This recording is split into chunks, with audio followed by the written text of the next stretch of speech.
Okay, that's going. We have been working on the mathematical background behind most of physics, and it starts with kinematics, and we did some one-dimensional kinematics, especially constant acceleration, and then on Monday we started talking about vectors. There are a lot of physical quantities that can be represented as vectors, and we talked about 3 ways of representing vectors on Monday. There was the graphical representation, where we have some kind of a graph, and we have a vector that we draw on the graph r sub a, and there's a graphical representation.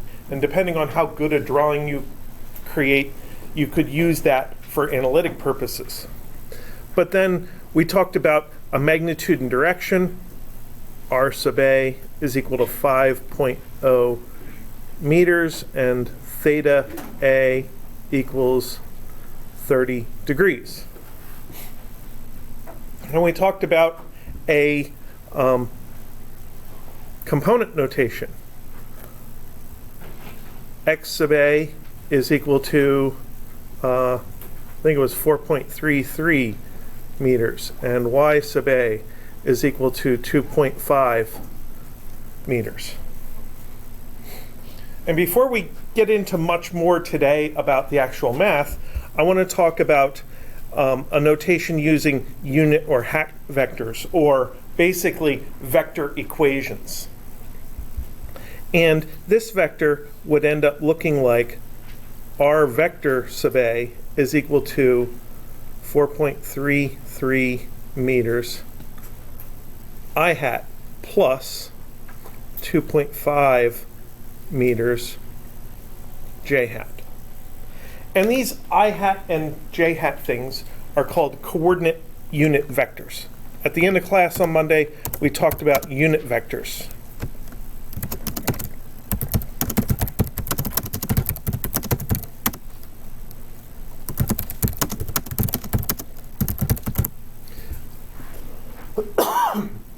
A unit vector is, ironically, a vector that doesn't have units, but it does have unit length, that is, a length of 1.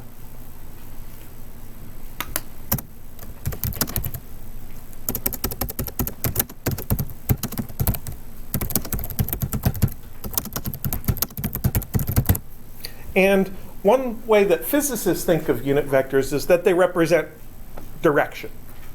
So if I take my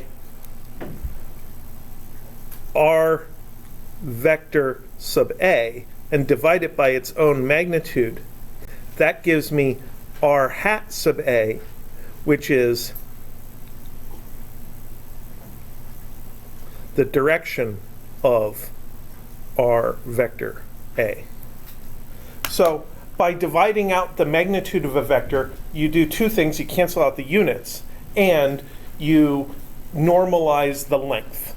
That is, that word normalization will start coming up as you take more analytical courses, especially when you get into differential equations.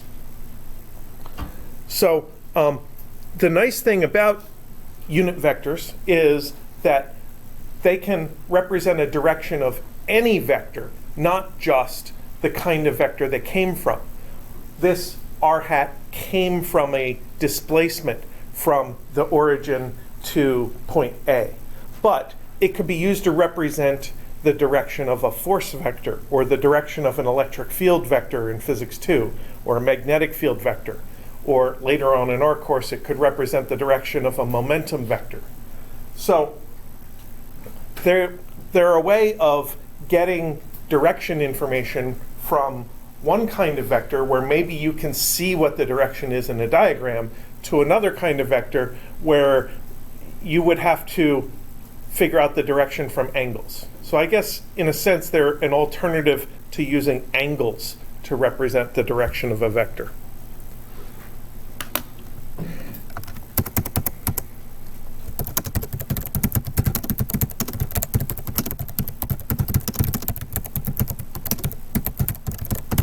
Now, Those other ones, I hat and j hat, are sometimes called the coordinate unit vectors. They represent the direction of the x-axis and the y-axis. And if you have 3 dimensions, you can add another one called k hat to represent the z-axis. So they would be I hat, j hat, and k hat. Traditionally, when you write them, you don't dot the I. The hat replaces the dot for some reason. Alternatively, some people like using x hat, y hat, and z hat. That makes it easier to remember which is which, obviously.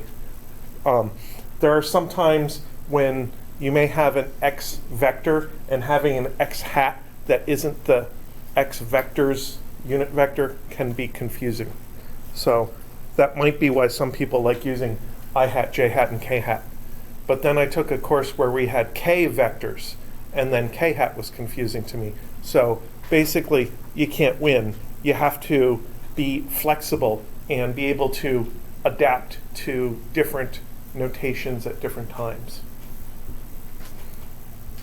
So when I say r sub a is 4.33 meters I hat plus 2.5 meters j hat, what I'm saying is that I can start at the origin, and there is my I hat. There is my 4.33 meters I hat. And then there is my 2.5 meters j hat. And there's my point A. So that gives me r sub a vector.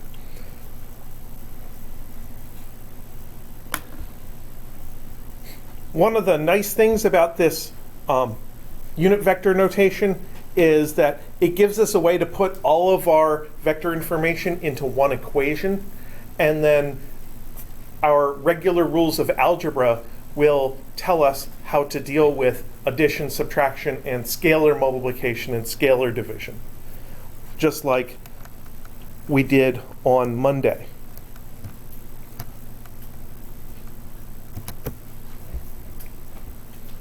So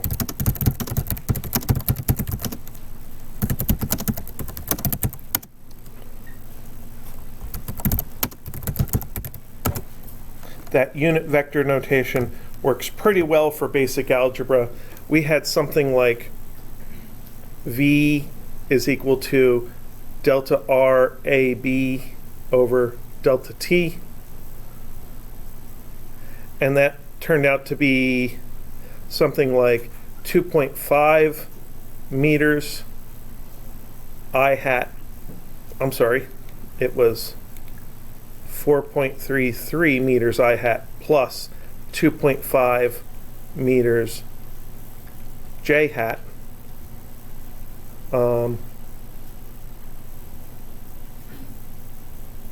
That was vector A. So that's the one with the minus. Plus, what was vector B?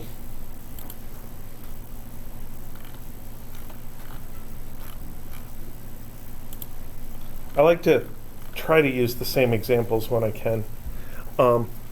B was negative 1.03 meters I hat plus 2.82 meters j hat.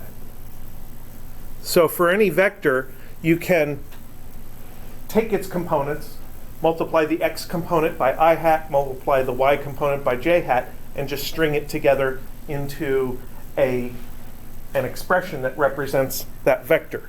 So this is minus r sub a, and this at the end is r sub b. And then all of that is over, I think we did 10.0 seconds. And you end up with minus 0.536 meters per second I hat plus 0.032 meters per second j hat. And basically, if you did this with I and j being variables instead of being weird hat vectors, you would just simplify the expression by factoring things out, combining the terms with an I hat, combining the terms with a j hat, actually add or subtract the numbers, and when you deal with the division, you'd apply the distributive property of multiplication and division and just divide both of them by 10 seconds. And it would end up getting you the exact same result. Sometimes it's an advantage to use I hat, j hat notation. Sometimes it's an advantage just to keep your x calculation and your y calculation completely separate from each other.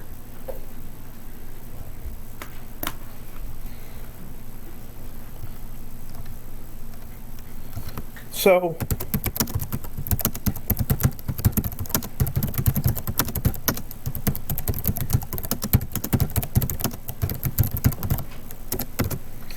we have some basic kinematics equations that are pretty important to us. So I want to go over to our equation sheet, which is down here, and maybe zoom in on that a little bit and grab a copy of these things.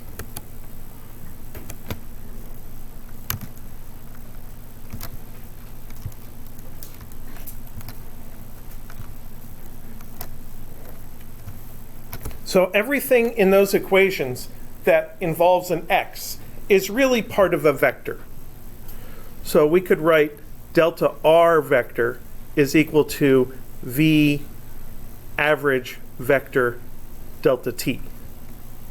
And then that is a vector equation. It applies equally to the x components and the y components, and it involves the vector operation of scalar multiplication.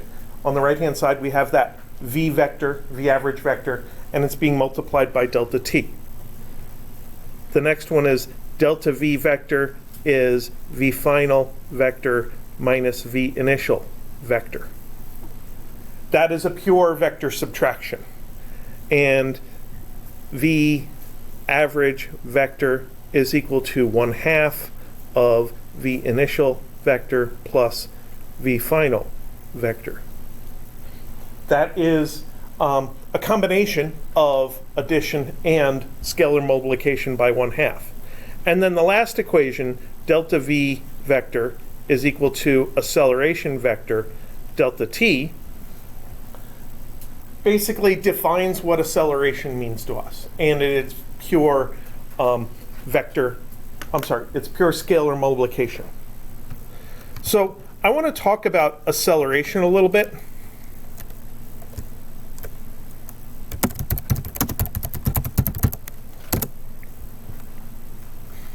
And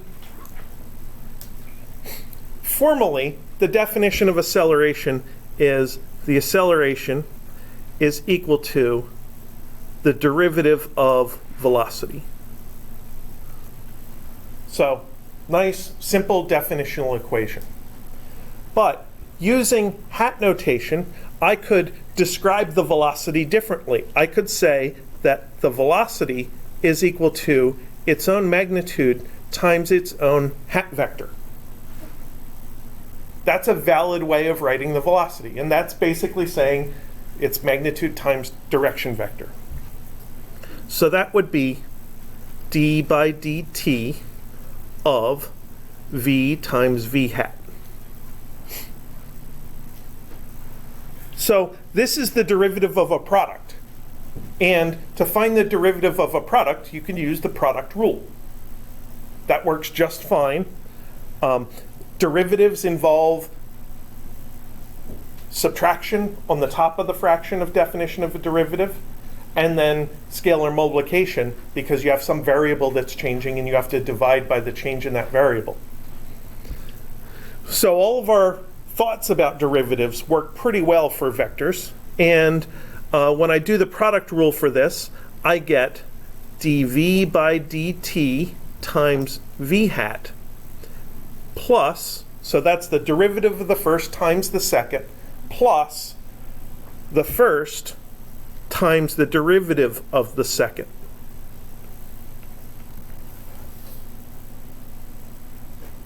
And that kind of nicely splits the acceleration vector into two parts.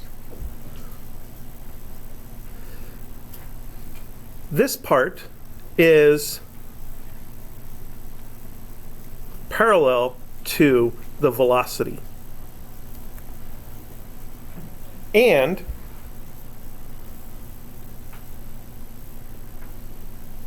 it changes the magnitude of the velocity. That dv by dt without any vector symbols on it, that represents a change in speed. It's the rate of change of speed.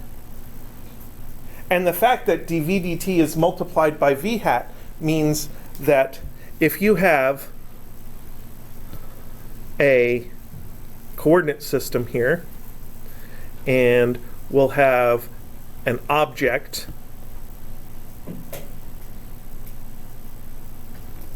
and there's its velocity.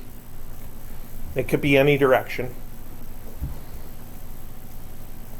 And if we apply an acceleration, let's make the acceleration that way.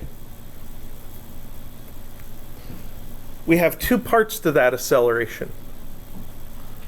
There is that part there. That is dv by dt v hat. It's the part of the acceleration that is in the direction of v, that's the v hat part, and it has a magnitude dv dt.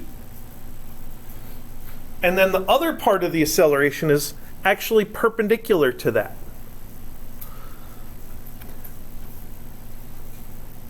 So that's that part there. This is perpendicular to v. And what is changing there? It's v hat that's changing. That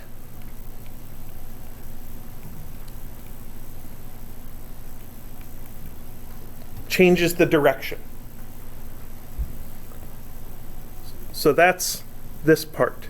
This is v dv hat by dt.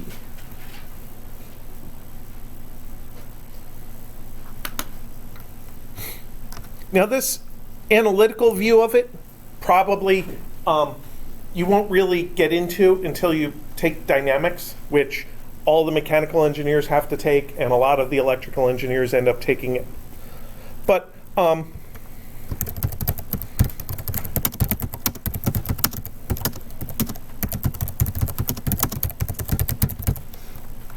conceptually, you can remember it as acceleration having three functions.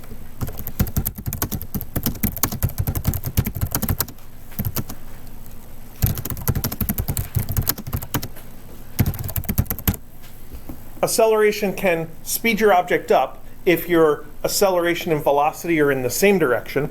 That's what I called the parallel component, or the v hat part of the equation.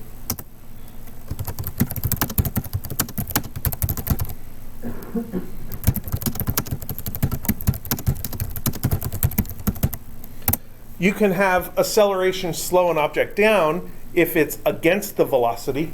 And in that drawing, I do not have any acceleration against the velocity. And then the sideways part, the part perpendicular to velocity, is changing direction.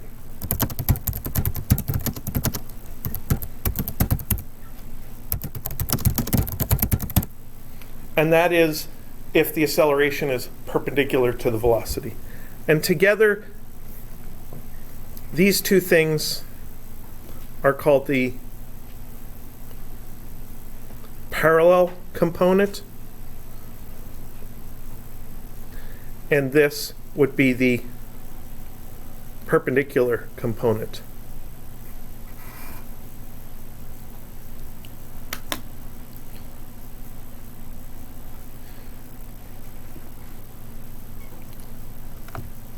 So this implies something that I probably haven't said before.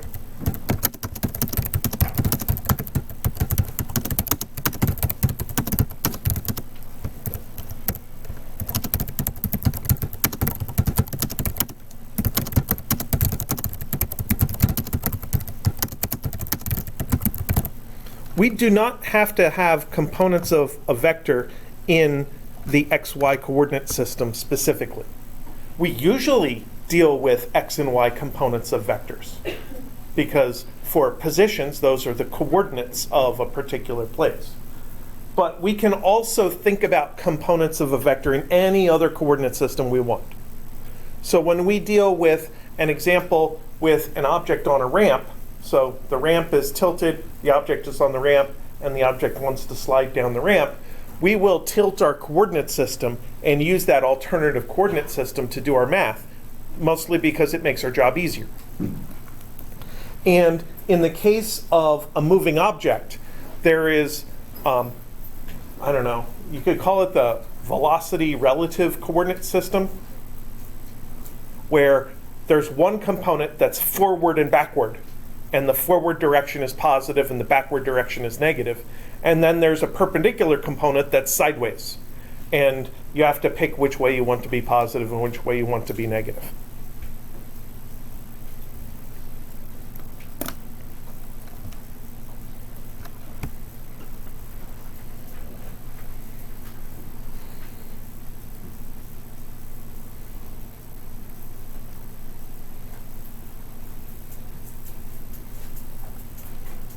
The parallel component is just A parallel is equal to dv by dt.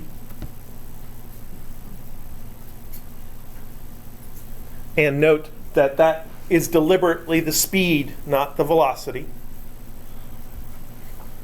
And then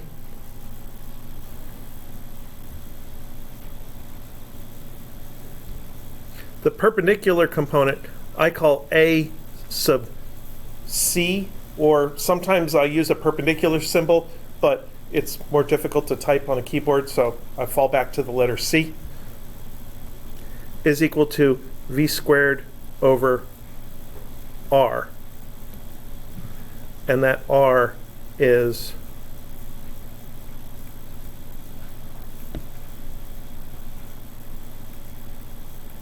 called the radius of curvature of the path. And we'll get into that formula and we'll use it a lot when we talk about circular motion. I'm just kind of throwing that out there for now. It is an equation on the equation sheet. It's below the line here, centripetal acceleration.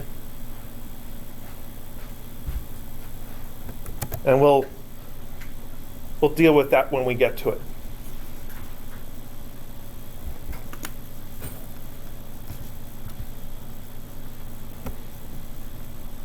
So, got that. My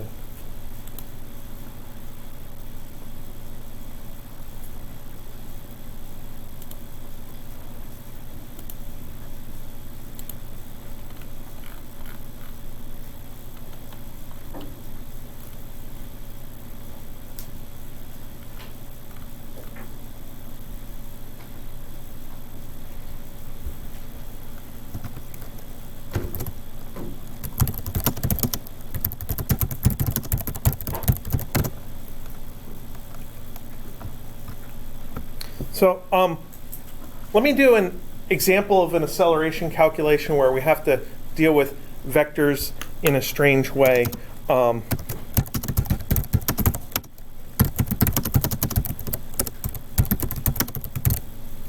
So let's say we have an object moving in a circular path, whether it's a car driving around a curve on a road, or whether it's a rock tied to the end of a string and the string is forcing the rock to go in a circle. Somehow we have an object that's moving in a circular path.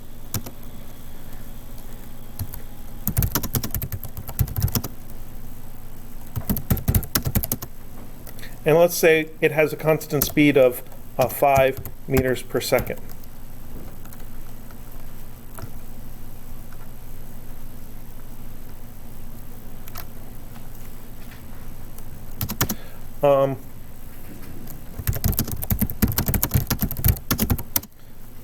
We'll give the path a radius of 2.0 meters, and at t equals 0,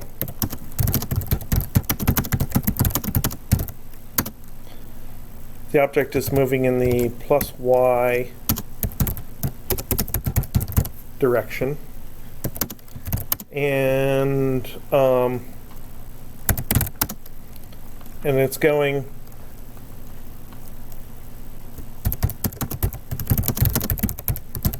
counterclockwise around the circle.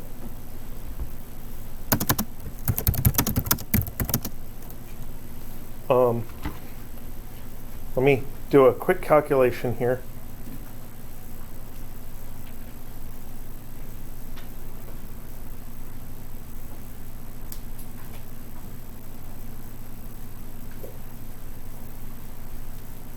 Okay.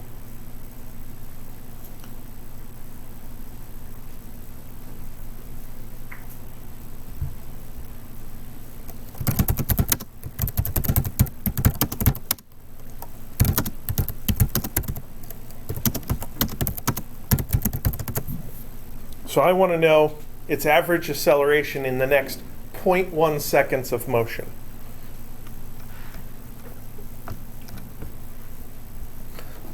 So first of all, initially I have v x initial is equal to 0 and vy initial is equal to 5 meters per second. So that's the easy part. Now we're going to start a drawing of this thing. I want to figure out where on the circle this thing is at 0.1 seconds. So we have this circle here, and there, going that way, is v initial. I want to figure out how far around the circle this thing gets in 0.1 seconds. So let me do some little side calculations here.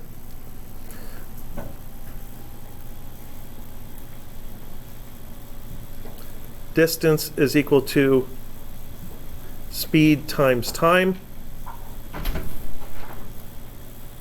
So 5 meters per second times 0.1 seconds is equal to 0.5 meters. So this thing is going to go 0.5 meters in this amount of time. You can do one-dimensional kinematics along a path as long as you think about speed and distance traveled as the variables that are related to each other. And then the circumference is 2 pi r is 2 pi times 2.0 meters.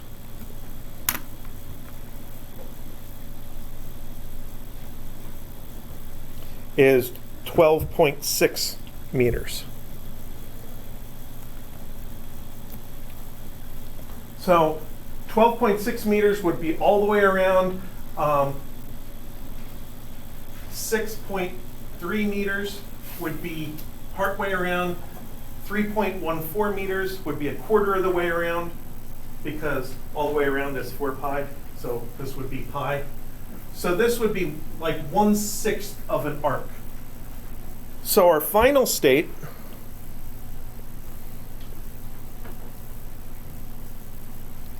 is going to be here.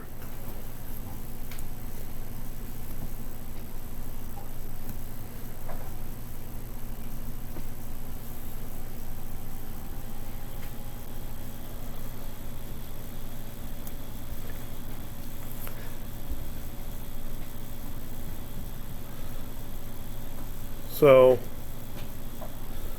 0.5 meters over 12.6 meters is 0.5 divided by answer is 0.02. Let's make it accurate. 199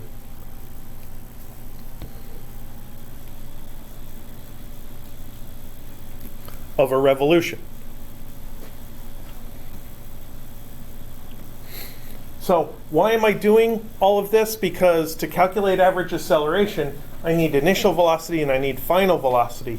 The final velocity still has a speed of 5 meters per second, but the velocity vector has changed. The direction of the velocity vector has changed. So I want to know what angle it's changed by. So theta is 0.0199 times 360 degrees. So I'm going to go times 360 is 7.16 degrees.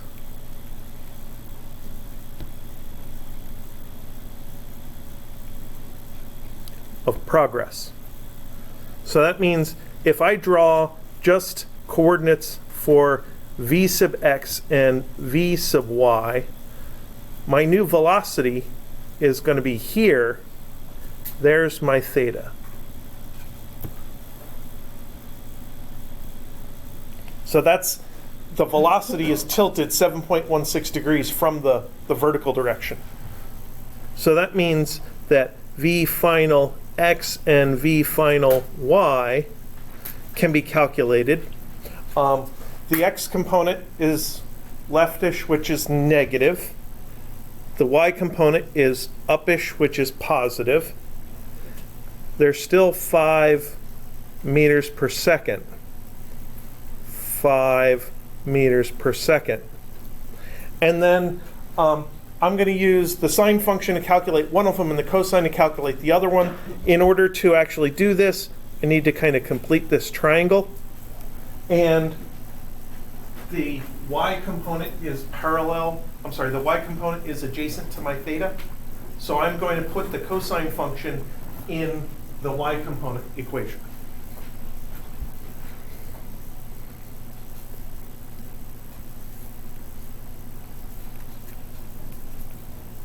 And I'll put the sine function in the x component equation. So that's how I decide, if I have a weird known angle, how I'm going to allocate the sine and cosine functions. So I'm going to store that in a variable, and I'll take 5 times the sine of that variable, and that's 0.623 negative 0.623 meters per second, and do the same for the cosine.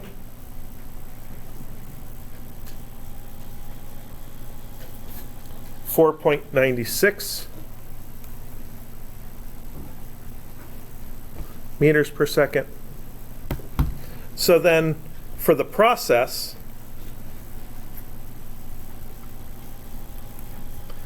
A, technically average, is delta V over delta T. In many of our cases, we have constant acceleration. Here we do not have constant acceleration, so I'm going to just call it average. And AX average is delta V x over delta t, which is final minus initial, minus 0.623 minus 0 over 0.1 comes out to minus 6.23 meters per second squared, because this velocity component was already meters per second. I'm dividing it by another factor of seconds. So now the units are meters per second squared. So now I finally get to calculate what I wanted, was that acceleration vector. And then the AY average is equal to final, which is 4.96, minus initial, which was 5.0, all over 0.1, which is minus 0.4 meters per second squared. The top would be 0.04. Divide by a tenth is multiplied by 10, so it turns into 0.4.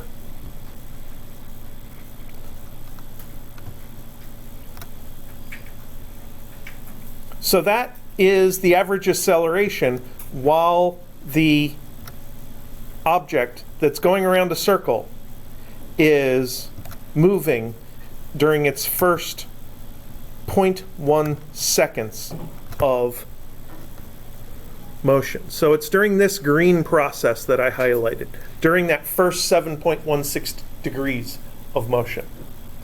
And I want to point out two things out of this. One, the direction of that average acceleration is that way. It's slightly down, but mostly to the left, because it has a lot of negative x component, 6.23, and only a tiny bit of negative y component. So it's mostly to the left and slightly down. So it's basically a sideways acceleration. It's mostly perpendicular to the velocity. I think it's actually perpendicular to the average velocity in between the initial and the final. But it's mostly sideways to the initial velocity. And most of its entire function is to change the direction of the velocity. And then if I wanted to calculate A average, that would be the square root of ax squared plus ay squared.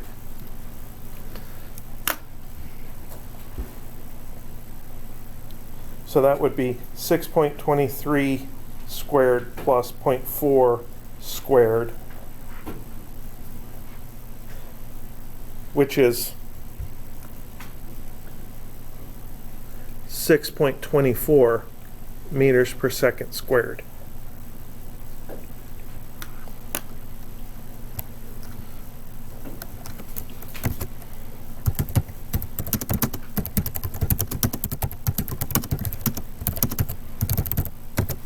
Now above, I pulled a formula out of nowhere. I said that A centripetal is v squared over r. And in this case, if we did that calculation, 5 meters per second quantity squared over our radius was 2.0 meters.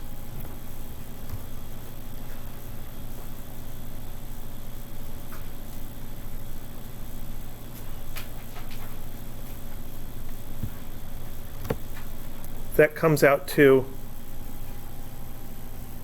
12.5 meters per second squared. That makes me think something went terribly wrong, because it's exactly double the answer I got for the average acceleration during a short period of time.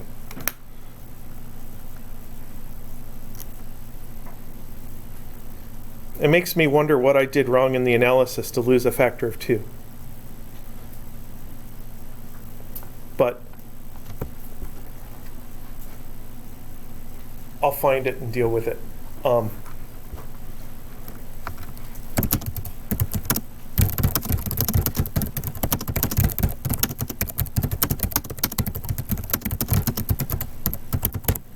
Okay. So that is the right process to go through, and somehow I messed something or another up.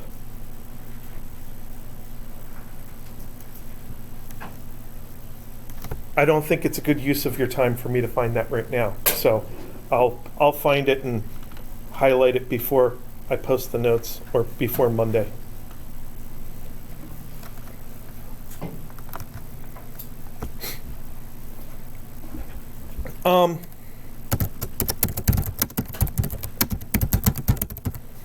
Other vector kinematics.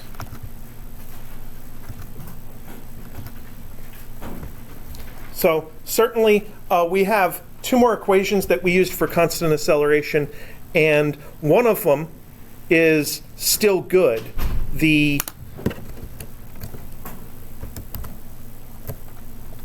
delta x equation, the 1/2 at squared equation, still works great.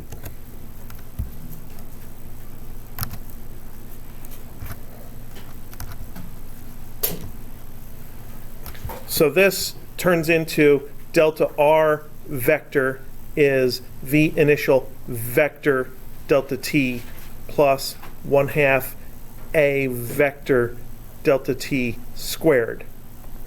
And this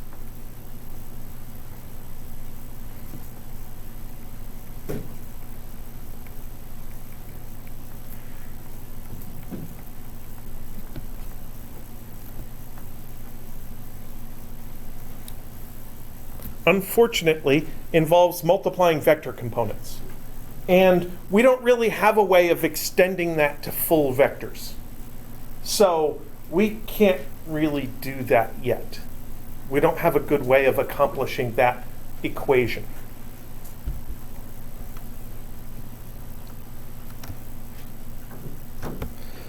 So all of our kinematics equations work really well for components. They work really well for vectors, except that the v-squared equation is a pure component equation. You should only do it on x components or y components. We'll find a way of upgrading it to something involving velocity magnitudes and something else later on when we deal with kinetic energy and work and stuff like that.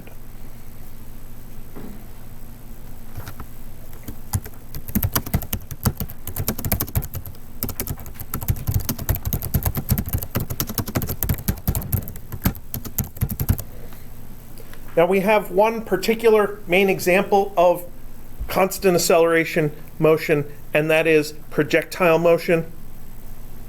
And projectile motion is just free fall with sideways motion as well. So our fundamental assumption about projectile motion is that the acceleration is 9.8 meters per second squared in the minus j hat direction. That is, j hat would be up in the y direction, minus j hat is down. And another way of saying that is a sub x is equal to 0 and a sub y is equal to minus g.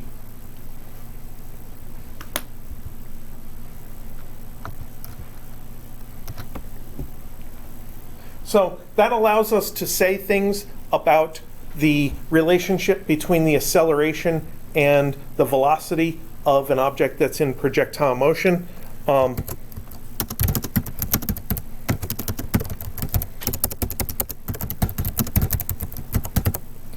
When your object is on the way up, the speed decreases. So you're talking about an object which is moving that way and has an acceleration that way. So that acceleration is partly parallel and partly perpendicular to the velocity. The parallel portion of the acceleration points against the velocity, hence it's slowing. On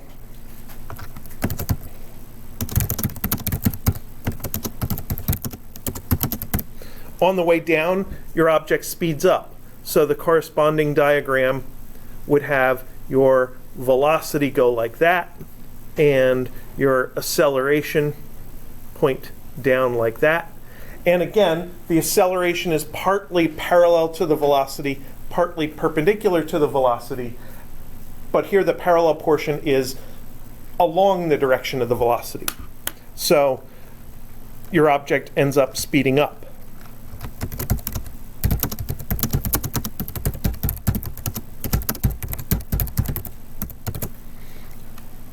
At the top of a projectile trajectory, you still can have velocity.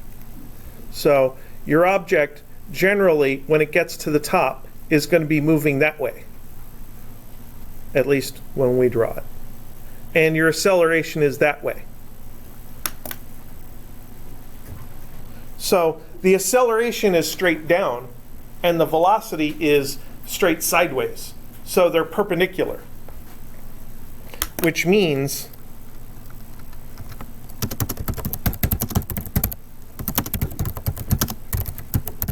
the speed briefly doesn't change. Another way of saying that is that dv by dt is equal to 0. Because there is no component of the acceleration parallel to the velocity, so therefore the speed doesn't change. That doesn't mean the speed is 0. We don't have objects fly through a trajectory, get to the very top, and stop in midair and then fall straight down. That's not what happens. They continue past the top of the trajectory. So when the derivative of a variable turns to 0, that means that you found a critical point in the graph of that variable. And in this case, the critical point in the velocity graph is a minimum of the velocity. So I thought of going over here to Desmos, which is an interesting math graphing website. And I'm going to create a Vx, which is equal to, say, 5.0. And I'll make it a function of time. There we go. And I'll create a Vy of time, which is equal to 10 minus 9.8 times t. So you can see here that the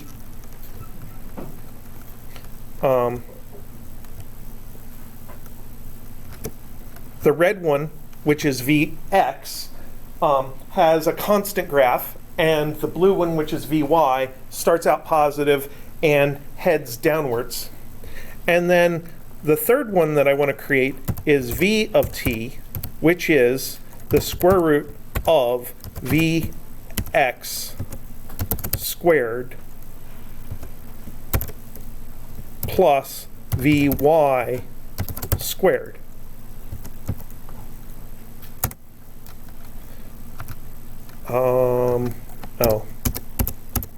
Vx of t squared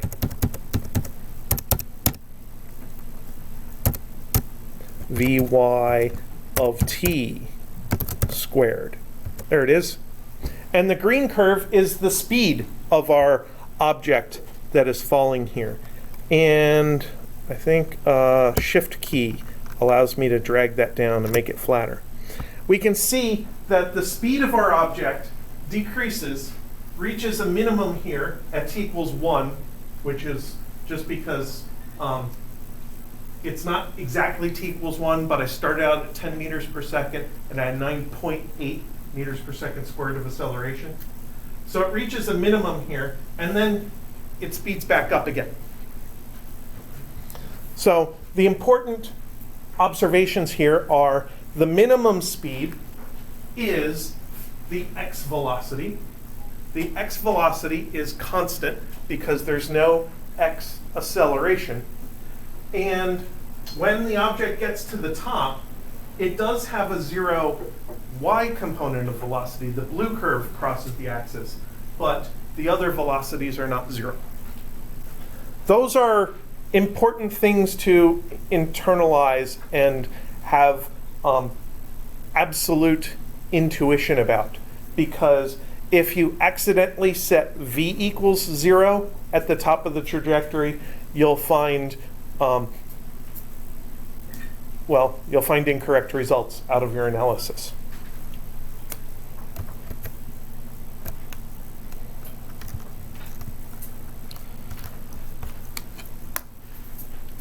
So there are a lot of different projectile situations that we can imagine. You can shoot a projectile diagonally upward, and you can imagine interrupting it on the way up by making it hit a ceiling. You can imagine trying to find the top of the arc, so the maximum y point, and we did that with free fall, but with projectile motion you have the sideways motion as well. You can imagine interrupting it at any point on the way down at a particular time or at a particular height, so it could hit a floor or it could hit the bottom of a pit. Your projectile could get interrupted at a certain x value. So you could be throwing something up to a wall, and then when x is equal to 5 meters or something, it has hit the wall, and that's the end of your analysis. You could have something more complicated. You could be shooting a projectile up to a slope, but I don't think I'm going to do that to you because it makes the calculations really annoying to do. You can also shoot a projectile horizontally. That's the easiest case to deal with. And you can shoot a projectile diagonally downward. Of course, if you shoot a projectile diagonally downward, you can't find the peak of the motion because it never gets to another peak if it's moving down. So I guess today we'll just take a brief look at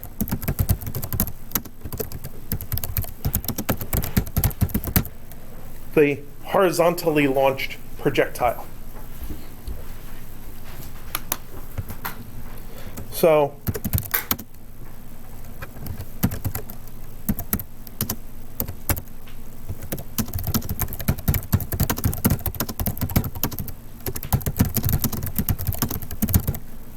we're starting our motion out with an initial y velocity of 0, which means we're already at the peak of the motion. And my drawing of this looks something like this. V sub 0. Sometimes I like to use the subscripts I and F. Sometimes I like to use the subscript 0 for the initial point. It kind of represents t equals 0. And when I do that, it's called naught, N-A-U-G-H-T, so V naught. And when you launch this projectile, it's going to carry forward and also fall downward. And then it lands at a certain point. And this distance is called the range, also called delta x, or sometimes x or d or something like this. And this distance here is the height h. So the way you deal with two-dimensional kinematics in constant acceleration is you want to pick a coordinate system that simplifies one of the components, and then the other component can be complicated.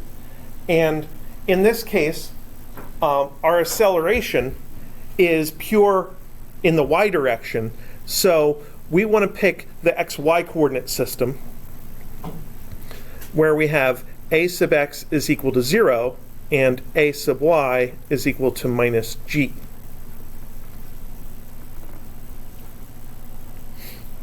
So in the x direction, we're going to have delta x is equal to v sub x times t.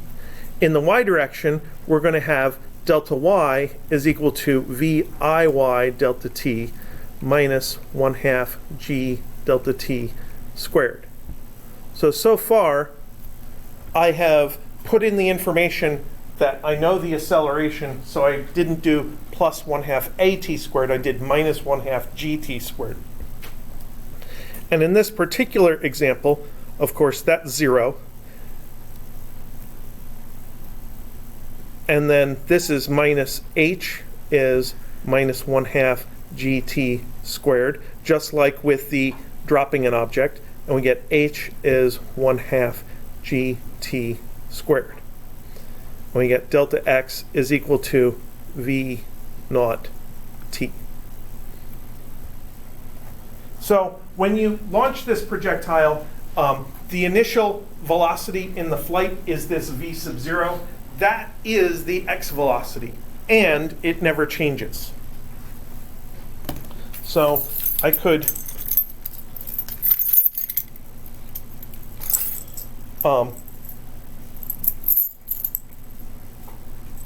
not wreck my thumb drive. So I could do an example of this horizontal launch by sliding my keys off of the table. This table has a height of around, I would think a meter stick sticks up there. So the height is about 0.9 meters. And if I just slide my keys off the table and take a look at where they landed, this point is about 1.5 meters from the table horizontally.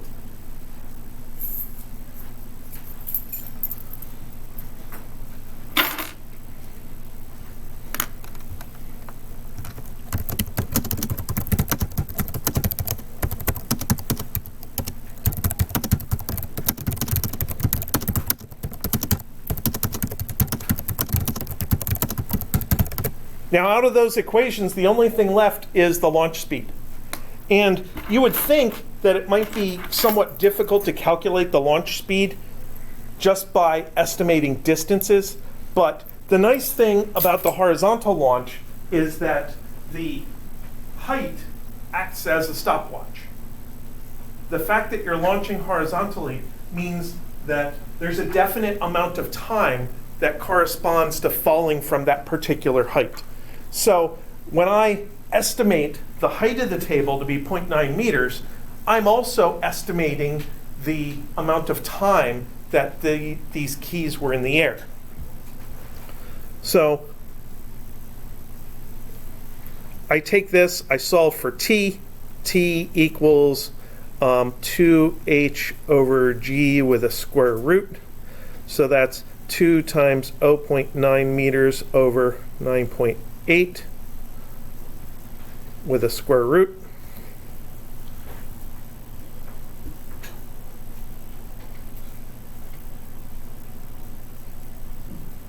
Okay.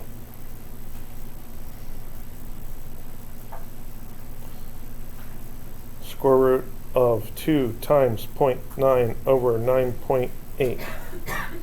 Whoa! I was in alpha mode for some reason.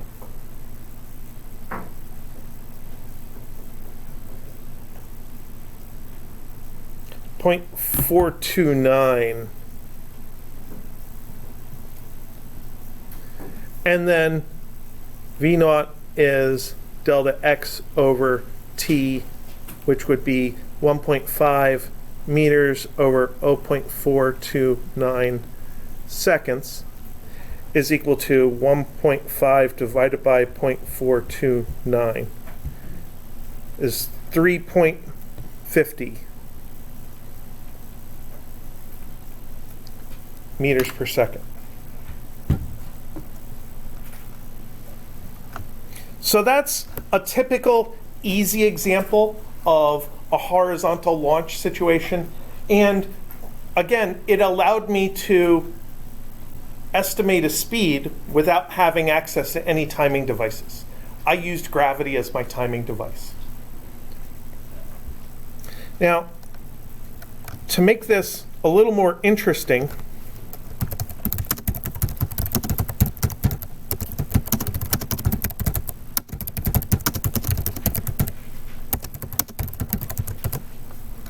which one of those distance estimations has a bigger effect on the final result? Does anybody have any intuition about this? I mean, let's say I considered a 5% error in the height as compared to a 5% error in the range. The height has a bigger effect. Why?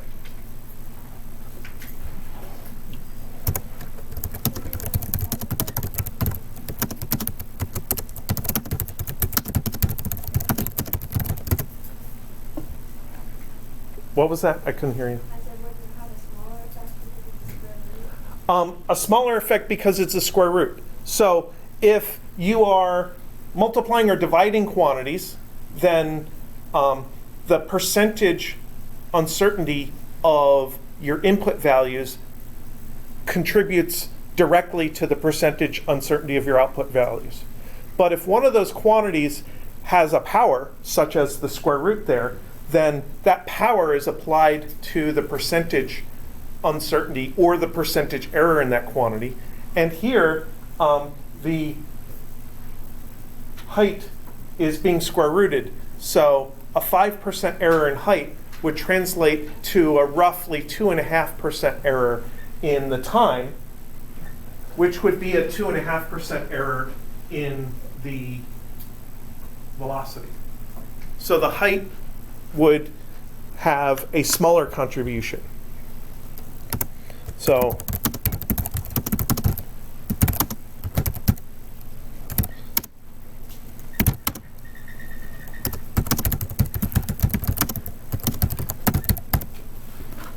and we could actually rerun the calculation with a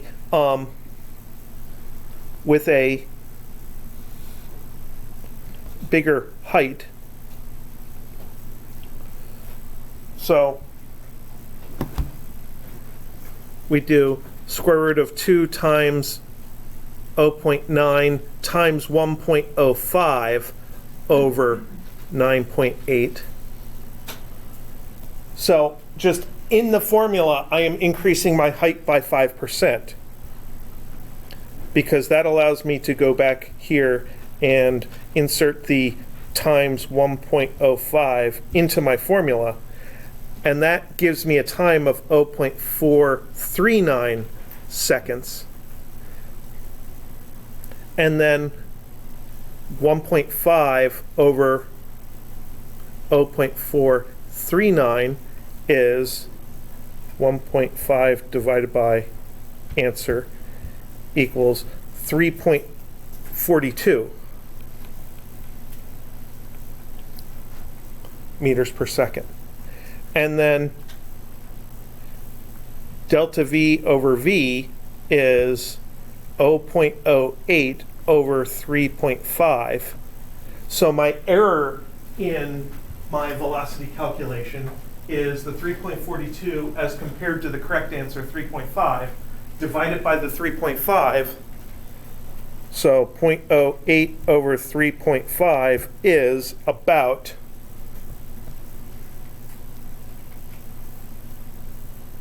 2.5%. It comes out to 2.3%, but there's a lot of round off error involved there because I've rounded things to only 2 decimal places there. Now, if alternatively I did the bigger range, then I would just take my 1.5 times my 1.05 error factor over 0.429, use the correct time because I'm supposing only the range was overestimated, not the height. So 1.5 times 1.05 divided by 4.29 is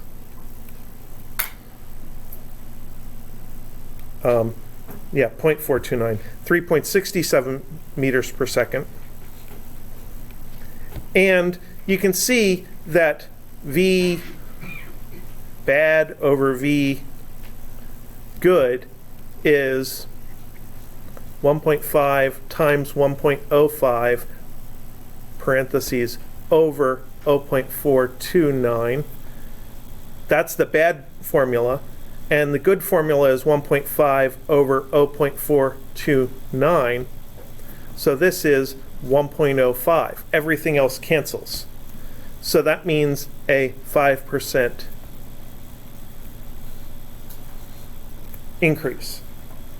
So having a 5% height change caused a roughly 2.5% change in the answer, but having a 5% range error caused a 5% change in the answer.